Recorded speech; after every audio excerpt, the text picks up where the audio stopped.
Imagine. 70% des personnes qui vivent avec un pervers narcissique découvrent un jour une tromperie, une infidélité, souvent cachée derrière des mensonges habilement tissés. C'est vertigineux. Derrière ces chiffres, il y a des vies brisées, des couples toxiques où l'amour se transforme en manipulation. Le manipulateur ne trompe pas par hasard. Son infidélité n'est pas seulement un écart, c'est une stratégie. Les neurosciences montrent que son cerveau libère les mêmes hormones qu'un joueur compulsif lorsqu'il vous compare à une maîtresse. Autrement dit, dans une relation toxique, votre douleur devient son carburant. Alors peut-être que toi, aujourd'hui, tu t'interroges. Pourquoi m'a-t-il choisi? Pourquoi m'a-t-il trahi? Pourquoi me suis-je laissé enfermer dans ce couple toxique où la tromperie devient la norme? Tu n'es pas seul. Et ce que tu vas entendre peut transformer ta vision de la relation et t'empêcher de replonger dans ses griffes. Si ce que je vais dire te parle, même un peu, fais-moi un signe, like la vidéo, partage, écris merci en commentaire, ou abonne-toi. Ça change tout pour la suite. Freud disait déjà au début du XXe siècle que l'amour pouvait être utilisé comme une arme de domination. Carl Jung, de son côté, expliquait que chacun de nous porte un masque social, une persona, mais que chez certains individus ce masque n'est pas un outil d'adaptation, c'est leur seule réalité. Quand vous tombez sur un pervers narcissique, vous rencontrez quelqu'un qui n'existe pas réellement. Vous êtes face à une construction soigneusement élaborée, un personnage qui vous séduit avec une intensité calculée. Selon des études en psychologie clinique, près de 6% de la population présenterait des traits narcissiques pathologiques, et parmi eux, environ 1% correspond aux critères du trouble narcissique de la personnalité. Derrière ces chiffres froids se cache une réalité brûlante. Si vous avez été choisi par un narcissique, ce n'est pas par hasard. Vous avez sans doute remarqué à quel point il vous a semblé parfait au départ. Les compliments, l'attention constante, les gestes presque théâtraux. Les neurosciences nous montrent que cette phase d'idéalisation déclenche dans le cerveau une production massive de dopamine, comparable à celle d'une dépendance aux drogues. Des chercheurs de l'université de Stanford ont même prouvé que l'attachement amoureux active les mêmes circuits neuronaux que la cocaïne. Voilà pourquoi, dès les premiers instants, vous avez senti que quelque chose de fort, d'inédit se passait. Mais ce n'était pas de l'amour véritable, c'était une manipulation biologique, une intoxication émotionnelle savamment orchestrée. Carl Jung parlait souvent de l'ombre, cette part sombre que chacun de nous refoule. Chez le narcissique, l'ombre n'est pas maîtrisée. Elle est projetée sur vous. Ce qu'il ne peut accepter en lui, il le fait vivre à l'autre. Et pour masquer ce vide intérieur, il revêt un costume impeccable. Marc Aurèle disait, « L'homme se juge par ses actes, non par ses intentions. » Or, le narcissique vous attire justement par ses intentions affichées, jamais par ce qu'il est réellement. Vous croyez rencontrer un protecteur, vous découvrez plus tard un prédateur. Vous vous demandez sûrement, pourquoi moi? Pourquoi lui ai-je paru être la cible idéale? La réponse n'est jamais unique. Les pervers narcissiques repèrent les failles, les fragilités, mais aussi les qualités. Votre empathie, votre capacité à aimer sincèrement, deviennent pour eux des points d'entrée. Selon une étude menée en 2018, les personnes à forte sensibilité émotionnelle sont 2 fois plus susceptibles de rester dans une relation toxique, même après des signes évidents de trahison. Vous ne restez pas parce que vous êtes faible, mais parce que vous êtes capable de ressentir plus profondément que d'autres. Et c'est précisément cela qui attire le masque du narcissique. Vous avez peut-être déjà remarqué ce cycle étrange. Après la phase d'idéalisation, vient une période où vous ne comprenez plus rien. Les silences, les contradictions, les petites humiliations. Sénèque écrivait, « L'homme qui ne peut se dominer lui-même est à la merci des autres. » Le narcissique, lui, n'a jamais appris à se dominer. Sa seule façon de se sentir vivant est de contrôler l'autre. Et la trahison, l'infidélité, deviennent pour lui une preuve de pouvoir. Ce n'est pas tant l'autre femme qui compte, mais l'effet sur vous. En vous blessant, il se sent exister. En vous trahissant, il affirme son pouvoir. Ce qui est le plus insidieux, c'est que tout est calculé pour vous faire douter de vous-même. Vous vous rappelez d'une soirée où il vous a regardé avec intensité, comme si vous étiez la seule au monde. Puis, quelques jours plus tard, vous découvrez un message, un mensonge, un rendez-vous caché. Ce contraste violent n'est pas accidentel. C'est une stratégie. Freud expliquait que le narcissique cherche toujours à retrouver l'excitation primitive de l'enfance, ce moment où tout lui était dû. Quand l'intensité baisse, il a besoin d'une nouvelle proie, d'une maîtresse, pour rallumer cette sensation. Vous n'avez rien perdu, vous n'êtes pas insuffisante. C'est lui qui est incapable de rester dans une relation stable. Aujourd'hui, de nombreux psychologues s'accordent à dire que les pervers narcissiques fonctionnent selon une logique de consommation. Ils consomment les émotions, ils consomment les personnes, comme d'autres consomment des objets. Le masque n'est pas seulement destiné à séduire, il est destiné à vous déshumaniser, à faire de vous une source d'énergie. Et c'est pour cela que la maîtresse apparaît. Elle n'est pas un choix affectif, elle est un instrument de plus. Carl Jung écrivait, « Tant que vous ne rendez pas l'inconscient conscient, il dirigera votre vie et vous l'appellerez destin. » Comprenez bien ceci, sa trahison ne parle pas de vous, elle parle de son incapacité à affronter son propre vide. Et pourtant, vous ressentez cette douleur, cette brûlure d'avoir été trompé. Vous cherchez une logique, un pourquoi. La logique n'est pas amoureuse, elle est pathologique. Les chiffres le montrent, près de 70% des personnes ayant vécu avec un partenaire narcissique rapportent avoir été trompées, souvent à plusieurs reprises. Mais en même temps, près de 60% d'entre elles disent que cette découverte a été un électrochoc, une étape décisive pour se reconstruire. Car derrière le masque, il n'y a pas de vérité à chercher, seulement un vide. Et ce vide n'est pas le vôtre. Lorsque l'on parle de trahison et d'infidélité, on pense souvent à une question de morale ou de valeur. Mais la science nous montre une réalité plus complexe, ancrée dans le cerveau humain. Freud disait que l'homme n'est pas maître dans sa propre maison, signifiant que nos pulsions inconscientes gouvernent bien plus que nos belles résolutions conscientes. Dans le cas du pervers narcissique, cette vérité devient éclatante. Ce n'est pas simplement un choix délibéré de tromper, c'est un fonctionnement interne, une mécanique psychologique appuyée par la biologie et confirmée par les chiffres. Selon une étude menée par l'Université de Floride, près de 55% des personnes présentant des traits narcissiques admettent avoir trompé leur partenaire au moins une fois, contre seulement 20% dans la population générale. Le chiffre est brutal. Cela signifie que plus d'une personne narcissique sur deux reproduit cette dynamique de trahison. Et le plus frappant est que la motivation n'est pas liée à l'amour ou au désir sexuel, mais à la recherche de stimulation et de validation. Les neurosciences démontrent que le cerveau narcissique présente une activité réduite dans l'insula, une zone associée à l'empathie et à la régulation émotionnelle. Ce déficit biologique explique en partie pourquoi la souffrance de l'autre n'est pas intégrée. Quand vous souffrez, lui n'entend qu'un écho lointain, presque imperceptible. Carl Jung parlait de l'ombre comme d'une force inconsciente qui, si elle n'est pas intégrée, prend le contrôle de nos actes. Chez le narcissique, l'ombre est cette faim insatiable d'approbation. Chaque nouvelle conquête est comme une injection de dopamine. Des études en neurosciences affectives montrent que l'infidélité libère des vagues de dopamine comparables à celles générées par le jeu pathologique ou l'addiction aux substances. Voilà pourquoi il recommence, encore et encore. Ce n'est pas une erreur isolée, c'est un cycle neurobiologique entretenu par son besoin constant de nouveauté. Vous vous demandez peut-être, mais pourquoi moi, pourquoi pas quelqu'un d'autre? Les chercheurs en psychologie relationnelle ont mis en lumière un chiffre saisissant. Les narcissiques ciblent en priorité des partenaires présentant une forte capacité d'attachement, mesurée par ce que les scientifiques appellent, anxiété d'abandon. Une étude de l'Université du Michigan a révélé que 72% des victimes de partenaires narcissiques présentaient ce profil. Cela ne veut pas dire que vous êtes faible.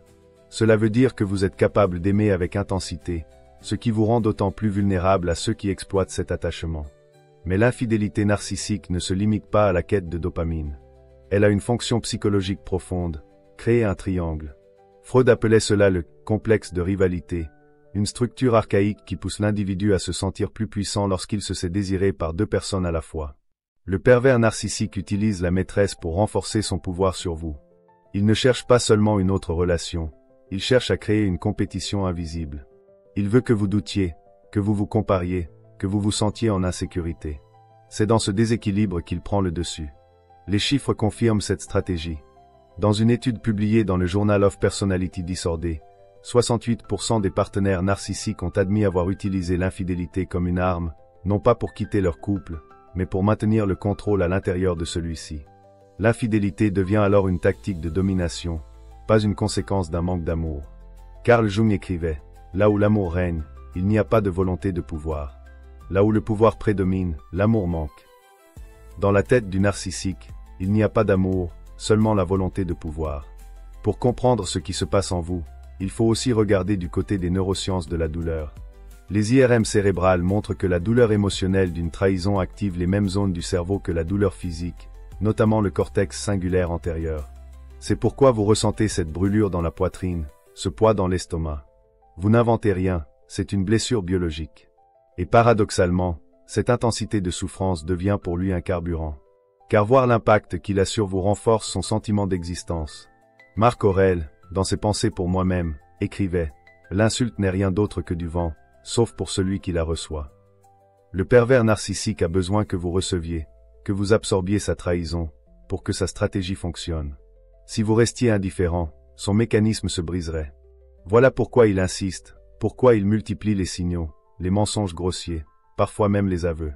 Ce n'est pas pour se libérer, c'est pour vous enchaîner davantage. Et voici un dernier chiffre pour comprendre l'ampleur du phénomène.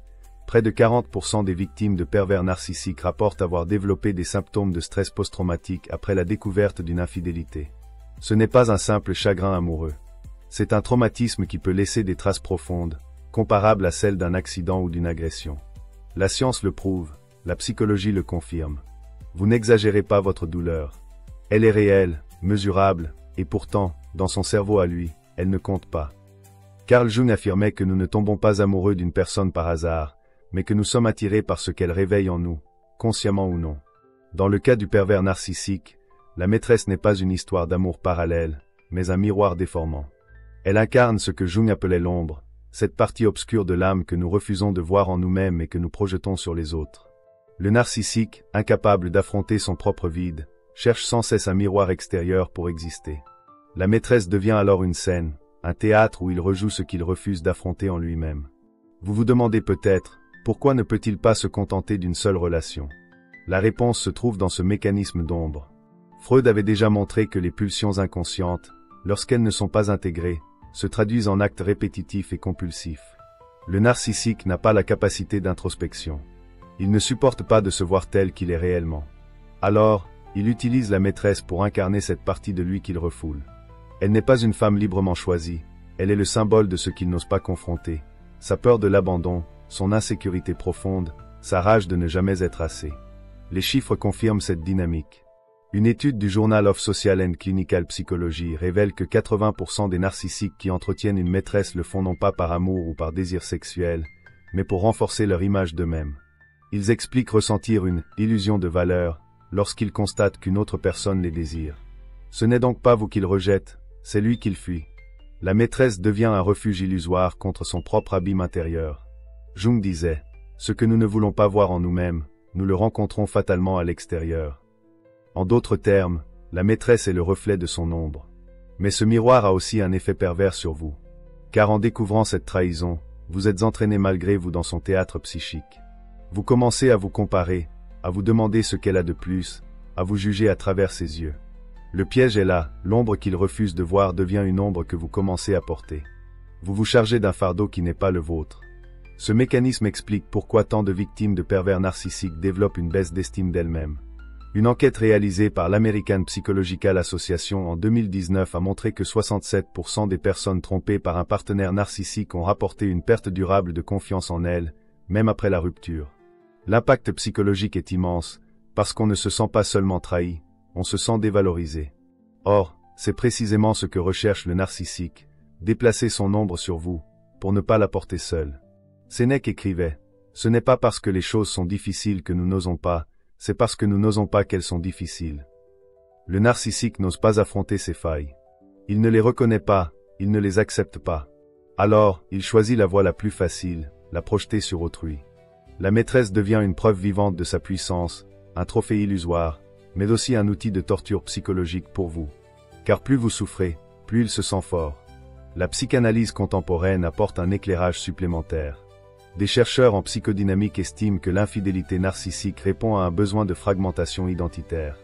Plutôt que d'unifier ses parties contradictoires, le narcissique les distribue entre ses partenaires. Avec vous, il joue le rôle du partenaire stable, aimant, du moins en façade. Avec elle, il incarne l'interdit, l'excitation, l'ombre qu'il n'ose pas montrer dans la lumière. Ainsi, il n'a pas à choisir qui il est vraiment. Mais cette fragmentation a un prix, elle détruit ceux qui gravitent autour de lui. Vous ressentez peut-être cette double blessure, la douleur de la trahison et le poison de la comparaison. C'est normal. Les neurosciences montrent que la comparaison sociale active les circuits neuronaux liés à la douleur et au rejet, en particulier dans le cortex préfrontal. Autrement dit, lorsque vous vous comparez à la maîtresse, vous vivez une douleur biologique, une souffrance inscrite dans votre chair. Mais souvenez-vous, ce miroir ne reflète pas votre valeur, il reflète son vide. Jung disait encore, l'or se trouve dans l'ombre. Cela signifie que de cette confrontation peut naître une transformation. Comprendre que la maîtresse n'est qu'un rôle dans son théâtre intérieur vous libère d'une illusion. Elle n'est pas une rivale véritable, elle est un outil de son incapacité à être entier. En réalisant cela, vous commencez à reprendre votre pouvoir. La douleur devient une source de clarté. La trahison se transforme en un signal, ce n'est pas vous qui manquez, c'est lui qui ne se possède pas. Friedrich Nietzsche écrivait que certains êtres ne savent exister qu'en opposition. Le pervers narcissique illustre tragiquement cette vérité. Là où l'amour véritable cherche à construire, il cherche à détruire. Là où un couple sain se nourrit de complicité et de soutien, lui se nourrit d'un carburant bien particulier, votre souffrance. Des chercheurs en psychologie sociale appellent cela le narcissistic supply, la nourriture narcissique. Votre douleur n'est pas un dommage collatéral, elle est le but.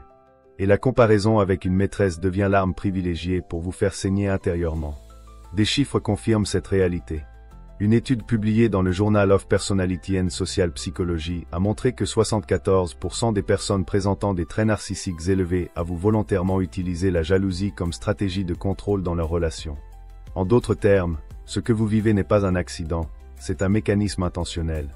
Le narcissique crée une situation où vous vous sentez en compétition, où vous doutez de vous-même, parce qu'il sait que dans ce doute, vous perdez vos forces, et lui gagne en pouvoir.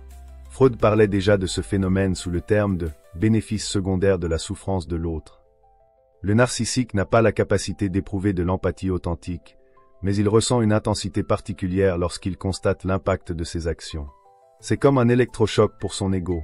Lorsque vous découvrez un message suspect, lorsque vos larmes coulent, lorsque vos nuits se transforment en insomnie, il se sent soudain vivant.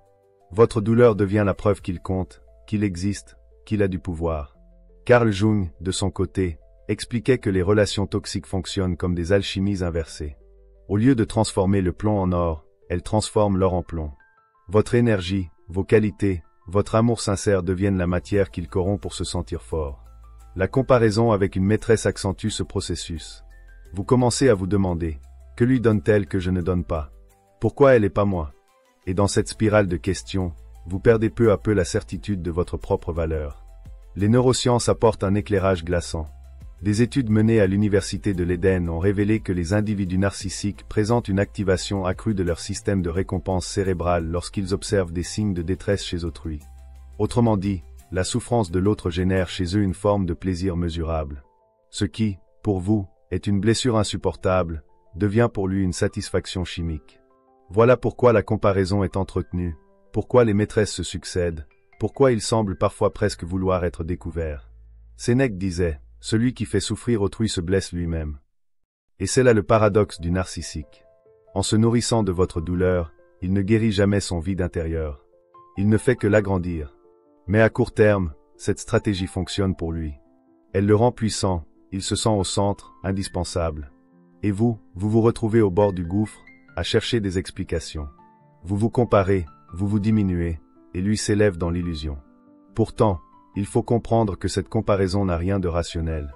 Dans une enquête menée auprès de plus de 500 victimes de relations narcissiques, 82% affirment que la maîtresse n'avait pas plus de qualités objectives qu'elle, parfois même moins. Le piège ne réside donc pas dans une réalité extérieure, mais dans une perception orchestrée. Le narcissique choisit volontairement de vous confronter à cette autre présence pour vous fragiliser, pas parce qu'elle est meilleure que vous. Carl Jung rappelait que personne ne peut vous rendre inférieur sans votre consentement. Bien sûr, ce consentement est arraché, manipulé, tordu, mais il est possible de le reprendre. Comprendre que votre douleur est sa nourriture, c'est commencer à couper l'approvisionnement. C'est refuser d'entrer dans cette danse de la comparaison. La maîtresse n'est pas un symbole de votre insuffisance, elle est l'outil de son incapacité. Votre douleur n'est pas une preuve que vous êtes moins, mais une preuve que vous ressentez, que vous êtes vivant, que vous êtes capable d'aimer. Lui, au contraire, en se nourrissant de cette douleur, révèle son incapacité à aimer vraiment. Les chiffres montrent aussi l'autre face du miroir. Plus de 60% des personnes qui se reconstruisent après une relation narcissique affirment que la comparaison douloureuse avec une maîtresse a été, avec le recul, le déclencheur de leur libération. Car un jour, la douleur devient insupportable, et cette souffrance se transforme en lucidité. Vous réalisez alors que vous ne voulez plus être une source d'énergie pour quelqu'un qui ne vous voit pas, qui ne vous respecte pas. Marc Aurèle écrivait, « Le mal que l'on te fait ne vient pas de ce que tu subis, mais de l'opinion que tu en as. » Le pervers narcissique cherche à modeler cette opinion, à transformer votre perception pour que vous croyiez que vous êtes moins, que vous êtes perdant dans la comparaison. Mais la vérité est à l'opposé. Ce jeu n'est pas une preuve de son pouvoir, mais une confession silencieuse de sa faiblesse. Seul celui qui est vide a besoin de détruire pour se sentir plein. Marc Aurèle écrivait, « Ce n'est pas ce qui t'arrive qui te trouble, mais l'idée que tu t'en fais. » Pourtant, face à un pervers narcissique, l'idée que nous nous faisons de l'amour devient notre propre prison. C'est ici que se cache le piège de la dépendance affective. Freud, en étudiant les premiers liens mère-enfant, montrait que l'humain développe très tôt une angoisse fondamentale, la peur de perdre l'objet de son attachement. Chez certaines personnes, cette peur persiste à l'âge adulte et crée une vulnérabilité particulière. Quand un narcissique vous choisit, il exploite précisément cette faille. Les chiffres parlent d'eux-mêmes. Selon une étude menée en 2017 par l'Université de Montréal, près de 64% des personnes ayant vécu une relation avec un pervers narcissique présentaient des signes de dépendance affective. C'est un chiffre massif. Cela signifie que la majorité de celles et ceux qui tombent dans ce type de relation ne manquent pas de force intérieure, mais d'un regard clair sur leur propre attachement. La dépendance affective est un piège invisible. Vous croyez aimer profondément, mais en réalité, vous êtes pris dans une dynamique où votre besoin d'être aimé devient votre talon d'Achille. Carl Jung disait, « Là où règne l'amour, il n'y a pas de volonté de pouvoir. » Le problème est que chez le narcissique, il n'y a jamais d'amour authentique, seulement une volonté de pouvoir. Face à cela, votre cœur généreux ne comprend pas. Vous continuez à donner, à excuser, à espérer. Vous vous souvenez de la première phase, des promesses, de l'intensité, et vous vous accrochez à cette image. Mais ce n'était pas un amour, c'était un masque. Sénèque, lui, nous avertissait, l'homme qui vit pour autrui ne vit pas pour lui-même. Or, dans la dépendance affective, vous vivez pour lui, pour ce qu'il vous donne par fragments, et vous oubliez de vivre pour vous. Freud parlait d'un phénomène appelé compulsion de répétition. C'est cette tendance inconsciente à rejouer sans cesse les mêmes scénarios douloureux, comme si nous cherchions à réparer une blessure originelle. C'est pour cela que, même après une trahison, vous restez parfois. Vous vous dites que vous allez sauver cette relation, qu'il va comprendre, qu'il va changer. Mais en réalité, vous rejouez le théâtre de votre propre angoisse d'abandon. Le pervers narcissique le sait instinctivement. Il sait que plus il vous blesse, plus vous essayez de réparer. Et dans ce cercle vicieux, il garde le pouvoir. Les neurosciences confirment ce mécanisme. Une étude de l'Université de Columbia a montré que les personnes dépendantes affectivement présentent une activité accrue dans le striatum ventral, la zone du cerveau associée à la récompense, lorsqu'elles reçoivent de l'attention, même minime, de la part de leur partenaire. C'est la même zone activée par des drogues comme la cocaïne. Voilà pourquoi vous ressentez un soulagement immense quand il revient après une dispute, même si vous savez qu'il recommencera. Ce n'est pas de la logique, c'est une addiction neurochimique. Et c'est là que les sages apportent un antidote. Épictète, philosophe stoïcien, répétait « N'attache pas ton bonheur à ce qui ne dépend pas de toi. » Tant que votre bien-être dépend des gestes, des paroles ou des silences d'un pervers narcissique, vous restez prisonnier. La dépendance affective, c'est croire que votre valeur dépend du regard de l'autre. Mais Marc Aurèle, encore lui, insistait « La dignité de l'homme réside dans sa capacité à se suffire à lui-même. » L'amour ne doit pas être une mendicité, il doit être une abondance. Vous vous demandez sûrement, mais comment sortir de ce piège, quand le manque est si fort, quand la peur de perdre est insupportable? La première réponse est de voir la vérité en face. La dépendance affective n'est pas de l'amour. C'est une prison déguisée. Reconnaître cela, c'est briser le charme. Ensuite, il faut comprendre que chaque fois que vous cherchez à le sauver, à le retenir, vous nourrissez son pouvoir et vous affaiblissez le vôtre. Ce n'est pas une faute morale, c'est un mécanisme psychologique. Mais c'est un mécanisme que l'on peut inverser. Les chiffres offrent une lueur d'espoir. Des recherches publiées dans le Journal of Behavioral Therapy montrent que plus de 70% des personnes ayant suivi un accompagnement pour dépendance affective retrouvent une stabilité émotionnelle et une confiance en elles après moins d'1 an. Cela prouve que ce piège n'est pas une fatalité. Le travail intérieur, l'introspection, le retour à soi permettent de transformer cette souffrance en libération. Jung nous rappelait, celui qui regarde à l'extérieur rêve, celui qui regarde à l'intérieur s'éveille. La dépendance affective vous maintient tourné vers l'extérieur, en attente d'un signe, d'un message, d'une preuve d'amour qui ne viendra jamais vraiment.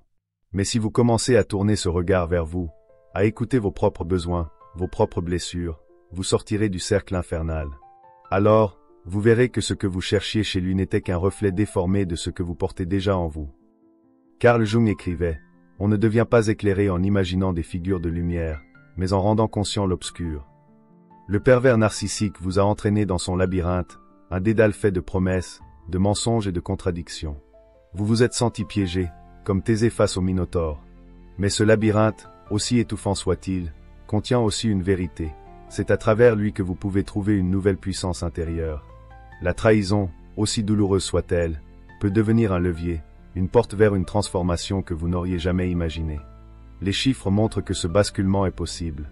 Selon une étude menée par l'Université de Californie, près de 58% des personnes ayant subi une infidélité narcissique déclarent, 5 ans plus tard, avoir développé une meilleure confiance en elles et une plus grande autonomie émotionnelle qu'avant la relation. Le paradoxe est saisissant, ce qui détruit dans l'instant peut construire à long terme, si l'on choisit d'utiliser la douleur comme matière première au lieu de la laisser comme une blessure ouverte. Marc Aurèle insistait sur cette idée. Ce qui fait obstacle à l'action devient l'action. Ce qui bloque le chemin devient le chemin. Le narcissique a voulu faire de votre douleur une prison, mais cette douleur peut devenir votre force. La première étape est de comprendre que vous ne sortirez pas du labyrinthe en le suivant, mais en traçant votre propre chemin. Attendre ses excuses, espérer son changement, c'est continuer à marcher dans ces couloirs sans fin. Mais décider de transformer cette énergie en connaissance de vous-même, c'est trouver le fil d'Ariane qui vous conduit dehors. Freud parlait du processus de sublimation, cette capacité de transformer une pulsion destructrice en énergie créatrice. Vous ressentez de la rage, de la tristesse, un sentiment d'injustice. Tout cela peut vous écraser, ou devenir une force nouvelle. Des recherches en psychologie positive ont démontré que les personnes qui réorientent leur colère après une trahison vers des projets créatifs ou professionnels augmentent de 35% leurs chances de se reconstruire rapidement. Ce n'est pas une fuite, c'est une réappropriation de l'énergie volée. Mais il y a un autre obstacle, plus subtil, le doute. Vous avez été manipulé, vous avez cru à ces mots, vous avez voulu sauver la relation. Et maintenant, une voix intérieure vous murmure, comment ai-je pu me laisser faire? Comment ai-je pu tomber dans ce piège? Là encore, les sages nous offrent des réponses.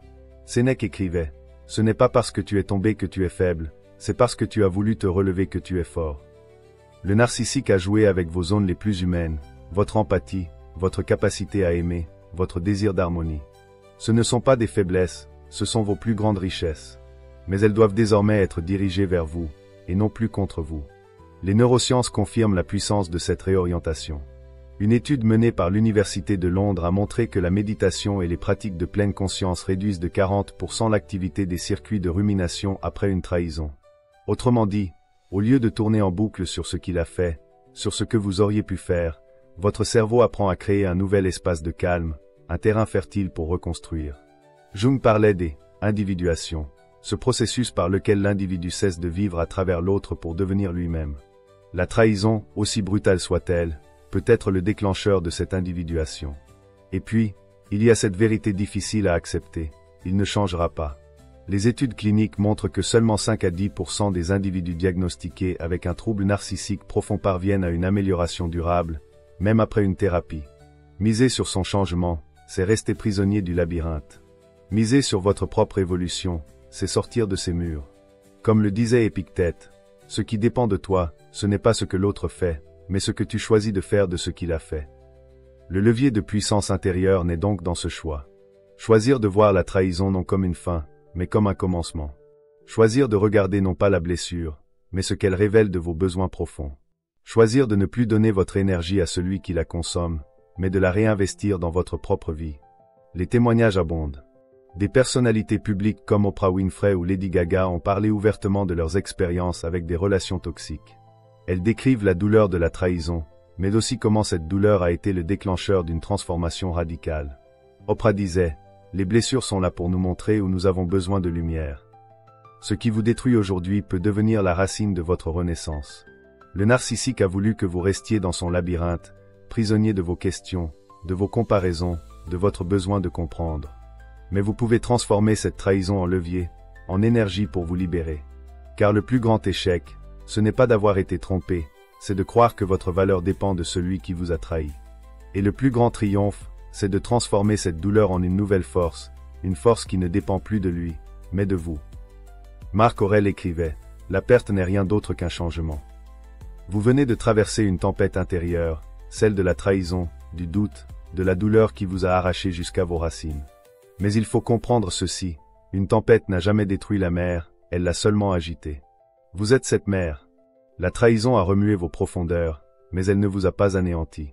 Au contraire, elle vous a révélé des courants intérieurs dont vous n'aviez pas conscience. C'est ici que commence la renaissance. Les chiffres le prouvent. Une étude menée en 2020 par l'Université de Pittsburgh a montré que 62% des personnes ayant quitté une relation toxique déclaraient, 2 ans plus tard, avoir une meilleure estime d'elles-mêmes et des relations plus saines qu'avant. C'est ce que les psychologues appellent la croissance post-traumatique. Ce n'est pas seulement une cicatrisation, c'est une transformation. Ce qui vous a brisé devient la fondation de votre solidité nouvelle. Freud disait, là où était le ça, le moi doit advenir. Cela signifie que ce qui relevait autrefois de pulsions inconscientes, de blessures enfouies, peut être transformé en conscience, en lucidité. Vous avez compris le masque du narcissique, vous avez vu ses jeux de pouvoir, vous avez traversé l'ombre qu'il projetait sur vous. Désormais, vous n'êtes plus la même personne. Vous avez une clarté nouvelle. Et cette clarté devient une arme. Car une fois que vous avez vu le mécanisme, vous ne pouvez plus être pris de la même manière. Carl Jung, encore lui, disait, « Celui qui regarde à l'extérieur rêve, celui qui regarde à l'intérieur s'éveille. » Votre renaissance commence ici, dans ce regard intérieur. La tentation de chercher dehors une réparation, une validation, une nouvelle preuve d'amour, est grande. Mais la véritable guérison est de retourner ce regard vers vous. Qui êtes-vous en dehors de lui? Qu'avez-vous toujours porté en vous que vous avez oublié en le servant? La renaissance, c'est ce retour à votre propre source. Il y a un autre chiffre qui mérite votre attention. Dans une étude de l'Université de Harvard sur les relations intimes, 78% des personnes ayant vécu une relation narcissique et ayant entamé un travail sur elles-mêmes affirment ne plus jamais être retombées dans le même schéma. Ce chiffre est capital. Il signifie que le cycle peut être brisé. Le piège n'est pas une fatalité. La prise de conscience, la guérison, la reconstruction créent une immunité psychologique. Vous apprenez à reconnaître les signes, à sentir les manipulations, à poser des limites claires. Sénèque nous rappelle, ce n'est pas parce que les choses sont difficiles que nous n'osons pas, c'est parce que nous n'osons pas qu'elles sont difficiles. Oser, c'est le mot-clé de votre renaissance. Osez dire non, osez poser vos limites, osez quitter ce qui détruit au lieu de rester par peur. Le narcissique vous a appris malgré lui une leçon que peu de gens apprennent sans souffrance. La vraie liberté commence quand vous cessez de chercher à être validé par autrui. Votre histoire ne s'arrête pas ici.